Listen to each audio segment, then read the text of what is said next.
Good morning guys, welcome to my channel Somashree চাকি। হ্যাঁ, অনেক দিন আমি ব্লগ করতে পারিনি, কারণ আমার শরীরটা ঠিক যাচ্ছিল না, তাই ভালো লাগছিল না। তো আজকে মনে হলো না, আজকে শরীরটা একটু ঠিক আছে, তো আজকে ব্লগ করি। এই চা খাচ্ছি।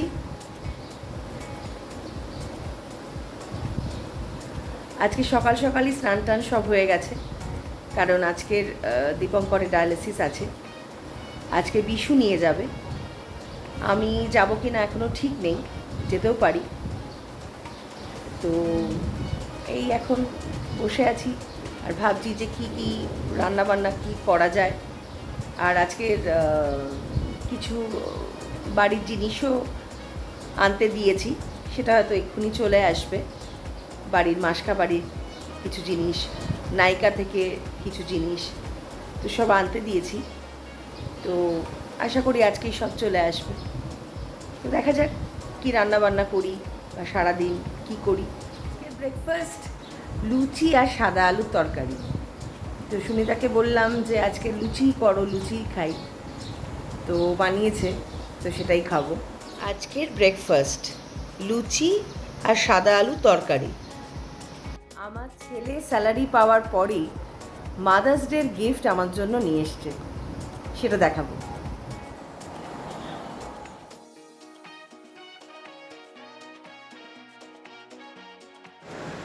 এই যে এসছে নায়িকা থেকে, তবে সব জিনিস আমার আসেনি, শুধু একটাই বক্স এসছে। জানি না এর ভেতরে কি এসছে, দেখি খুললে জানতে পারবো। এরা প্যাকেজিংটা বেশ ভালোই করে, মানে সহজে খোলা যায় না, একটু সময়ই লাগে। তো আস্তে আস্তে খুলি।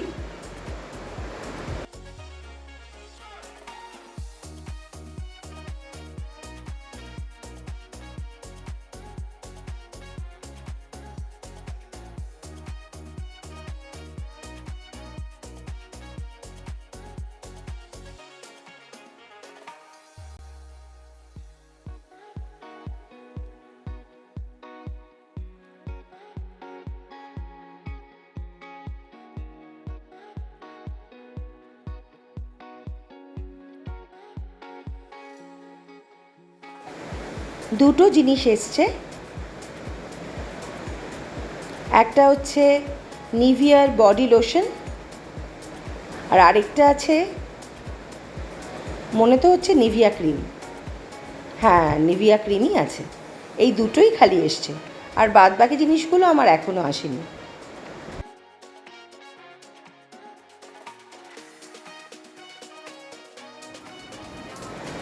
ব্লিঙ্কিট থেকে এই টুকটাক জিনিস আনিয়েছিলাম, চাল, বিস্কিট, চা পাতা, আর আমার ছেলের জন্য একটা বড় কফি, কারণ ও কাজ করতে করতে কফি খেতে খুব ভালোবাসে, তাই কফিটা একটু বড়ই আনিয়েছি।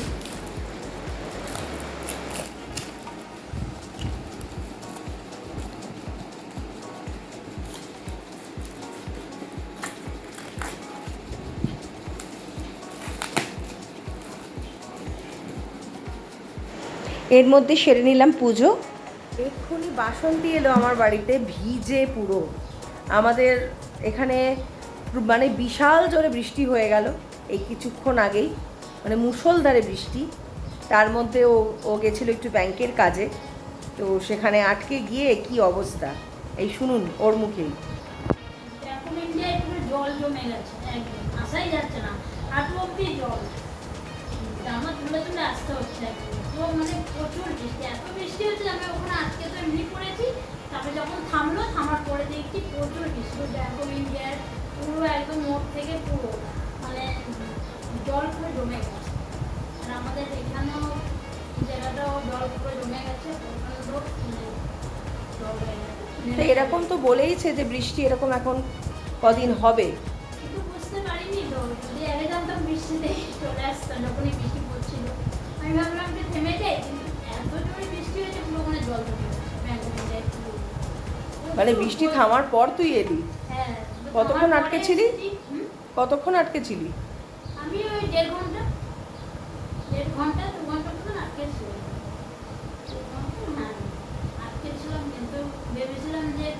থামলেই আসবো, যেহেতু এত বৃষ্টি পড়ছে, কিন্তু থামার পরে দেখলাম প্রচুর মানে মানে আর আমাদের সেই সময় ভোটের কাগজ দিতে এসছে, তো আমার ছেলেও তো এবার প্রথম ভোট দেবে, আর তোর ছেলেও প্রথম ভোট দেবে। হ্যাঁ হ্যাঁ হ্যাঁ, তুই মাঝে অনেক বড় করবি। আমার ছেলে এবার প্রথম ভোট তার, তো সেই সময়ই লোকটা এসছে আমাদের কাগজ দিতে। তো আমি আবার তাকে ভেতরে বসালাম যে আপনি বসুন, বৃষ্টিটা কমুক তারপর যাবেন। তো উনি অনেকক্ষণ বসেছিলেন, তারপর একটু কমার পর উনি বেরোলেন। দুপুর খাবার ভাত, পটল ভাজা, ট্যাংরা মাছের ঝোল আর চাটনি। আমার খাবার ভাত, কলমি শাক ভাজা, উচ্ছে আলু সেদ্ধ আর ধোকার ডালনা। এই একটু আগে উঠলাম, একটু শুয়েছিলাম, তবে বৃষ্টিতে আজ একটু ভিজেছি। তো খুব ইচ্ছে করছিল, এত সুন্দর বৃষ্টিটা হচ্ছিল, মনে হচ্ছিল একটু ভিজি। ছোটোবেলায় তো ভীষণই পছন্দ করতাম বৃষ্টি, আর বৃষ্টি হলেই ভিজতাম। তো ভেজার পর জামাটা চেঞ্জ করে নিয়েছি। এই চা খাচ্ছি। আমার ছেলে বাড়িতেই কাজ করছে, সে বলেছে ম্যাগি বানাতে, তো সেটা বানানো হচ্ছে। আমার ছেলের ম্যাগি,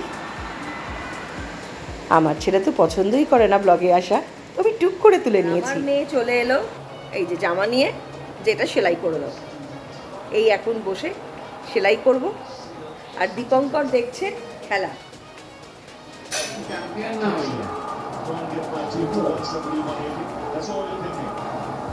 পর এসছে বিল্লেদা। বিল্লেদা, কি অবস্থা রাস্তাঘাটে?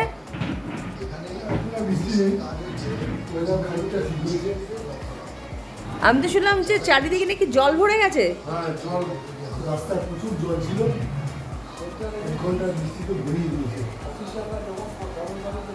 যাক, বিল্লেদা তাও আজকে এসছে মনে করে, অনেক দিন আসে না আমাদের বাড়িতে, একটু গল্প করে নি। বিরাট কোহলিরা লাস্ট কটা জিতে উঠবে, নাহলে তো চান্সই ছিল না। প্রথম 1 মাস ওরা পুরো হেরেছে, হ্যাঁ, তারপরে 6টা খেলে জিতে উঠলো। কিন্তু আজকের যে অবস্থা, তাতে মনে হয় না ওরা ফাইনালে পৌঁছাতে পারবে। না, আজ জিতলেও তো ফাইনালে যাবে না। জিতলেও আবার হায়দ্রাবাদের সাথে খেলতে হবে। হ্যাঁ, কিন্তু কথা হচ্ছে তার থেকে আমার তো মনে হচ্ছে রাজস্থানের চান্সটা বেশি। খেলার কথা বলা যায় না। কলকাতার টিমটা এখন ভালো খেলছে, এই আছে। কলকাতার চান্সটা লাইন খেলে যাচ্ছে। আমার রাজস্থান মানে ভালো জায়গা থেকে প্রথম পজিশন থেকে থার্ডে গেছে, এটা একটা টাফ ব্যাপার। যে আজকে যদি আমার তো জিতে মনে ওরা হচ্ছে রাজস্থান চ্যাম্পিয়ন হবে। চান্স আছে, আর আজকে যদি জিতে যায় খুবই চান্স আছে। খেলা নিয়ে আলোচনা করছে, আর আমি চুপচাপ একবার এর দিকে তাকাচ্ছি, একবার ওর দিকে তাকাচ্ছি, কারণ আমি তো খেলার কিছুই বুঝি না। তো এরা তো খেলার গল্পই করে যাচ্ছে। আমার ছেলেও দেখতো খেলা, যদি ওর অফিস না থাকতো। 180 যাবে। তো ও বেচারা আসতে পারছে না, ওর অফিস চলছে বলে। ও ভীষণ ক্রিকেটের প্রেমী, ও নিজেও খেলা শিখতো কালীঘাট ক্লাবে। প্রায় 16-17 বছর বয়স অবধি ও খেলা শিখেছে, তো তারপর ছেড়ে দেয়। তো ও ভীষণ খেলা ভালোবাসে, কিন্তু এখন দেখতে পাচ্ছে না বেচারা। বাবা আর ছেলে মিলে তো সারাক্ষণই খেলার আলোচনা হয়, এই এই খেলা, ওই সেই, আমি তো কিচ্ছু বুঝি না। তো এরা এখন খেলার আলোচনাই করবে, আর আমি শুনে যাব। বিল্লেদা অনেকক্ষণ হলো চলে গেছে, অনেক রাতও হয়ে গেছে, তাই এবার ডিনারটা করে নিই। ভাত, ডাল, আলু ভাজা, থোড় ভাজা আর মাছের ঝোল। ডিনার হয়ে গেছে। আজকের মতো আমার ব্লগ আমি এখানেই শেষ করছি। যদি আমার ব্লগ আপনাদের ভালো লেগে থাকে, তাহলে লাইক, শেয়ার, সাবস্ক্রাইব অবশ্যই করবেন, আর বেল আইকনে ক্লিক করবেন। সবাই ভালো থাকবেন। Good night. রাধে রাধে।